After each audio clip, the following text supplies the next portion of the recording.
Bonjour mesdames et messieurs et bienvenue dans ce flash d'information. L'Organisation mondiale de la santé a déclaré hier jeudi la fin de l'épidémie à virus Ebola en Afrique de l'Ouest. Normalement, le dernier foyer était le Libéria. L'annonce a été faite à Genève, en Suisse. Médecins, infirmiers et volontaires peuvent enfin enlever leur combinaison. Plus de 3 ans après la découverte du premier foyer de transmission d'Ebola en Guinée, l'Afrique de l'Ouest est sur le point de se débarrasser du mortel virus. Au Libéria, Naomi a contracté Ebola en soignant des malades, une épreuve gravée dans sa mémoire. On pleurait la plupart du temps. On voyait des Libériens mourir chaque jour. Dans une maison, on pouvait ramasser 3 ou 4 corps par jour. Et vous voyez des gens malades. À chaque fois que j'en parle, je pleure parce que c'était une expérience horrible que nous ne voulons plus jamais revivre au Libéria. En 2 ans, le virus Ebola a touché 10 pays et tué près de 11 500 personnes sur les 28 000 cas recensés. Des victimes majoritairement décédées en Guinée, en Sierra Leone et au Libéria. Avec l'annonce officielle de la fin de l'épidémie, la Guinée mesure l'étendue des dégâts sur son économie, notamment dans le secteur hôtelier. On parle d'une réduction approximativement, ça dépend de l'hôtel, mais entre les 80 et les 90% de la chiffre d'affaires. Donc les hôtels ils sont réduits, son taux d'occupation moyenne jusqu'à une moyenne de 10% d'occupation. L'épidémie a également profondément bouleversé les modes de vie. Les recommandations d'éviter tout contact corporel avec les vivants tout comme avec les morts ont suscité des scènes de panique et marginalisé les victimes. La Guinée, qui compte près de 6 000 orphelins, commence tout juste à s'en sortir. On avait vu qu'il y a juste quelques enfants qui avaient abandonné à cause non seulement de la stigmatisation, mais aussi de la perte de personnes qui étaient censées assurer leur scolarisation, qui étaient aussi décédées. Mais au jour d'aujourd'hui, aucun enfant ne traîne encore dans la rue parce que son parent est décédé d'Ebola. Mais le risque d'une résurgence de l'épidémie n'est pas exclu. Le virus peut survivre jusqu'à 9 mois dans certains liquides corporels comme le sperme.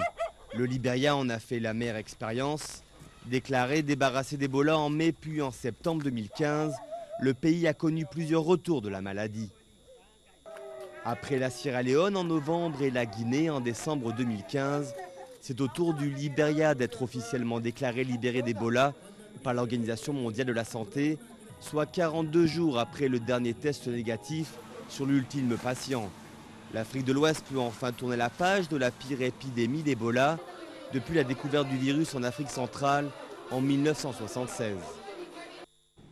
Malheureusement, quelques heures après la proclamation de la fin de l'épidémie en Afrique de l'Ouest, un décès suspect d'Ebola a été signalé dans le nord de la Sierra Leone. Selon les enquêtes et les tests, ce Sierra Leonais est effectivement mort du virus Ebola, ce qui remet en cause la fin de l'épidémie dans ce pays et donc en Afrique de l'Ouest. Prudence donc. Ici en Côte d'Ivoire, on peut le dire, bonne nouvelle pour les policiers. Le ministre d'État, ministre de l'Intérieur et de la Sécurité, Ahmed Bakayoko, a annoncé que dans le budget 2016, 13 milliards de francs CFA seront alloués au logement des policiers. Il a également été indiqué lors de cette rencontre avec les forces de l'ordre que l'indice de criminalité a fortement baissé de 4 à 1 de 2011 à 2015. Nous reviendrons à 13h.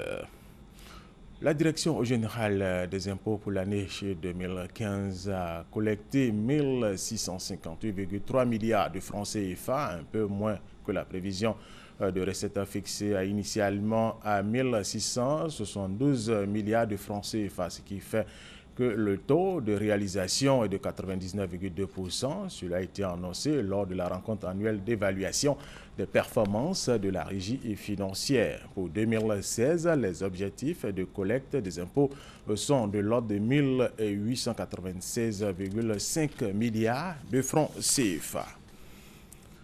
Au Nigeria, de nombreux parents de plus de 200 lycéennes enlevés par le groupe islamiste Boko Haram ont à nouveau réclamé leur libération hier jeudi lors d'une rencontre avec le président Muhammadu Buhari qui a demandé plus de temps pour les retrouver.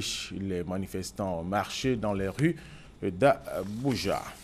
Nous allons terminer avec cette information. Le groupe djihadiste État islamique a revendiqué hier jeudi la responsabilité d'une série d'attentats suicides qui ont secoué Jakarta, la capitale indonésienne. 2 civils, dont un ressortissant néerlandais et 5 assaillants, ont été tués dans les attaques selon les autorités indonésiennes. Et c'est la fin de ce flash d'information. Merci de l'avoir suivi. Je vous retrouve tout à l'heure à 13h.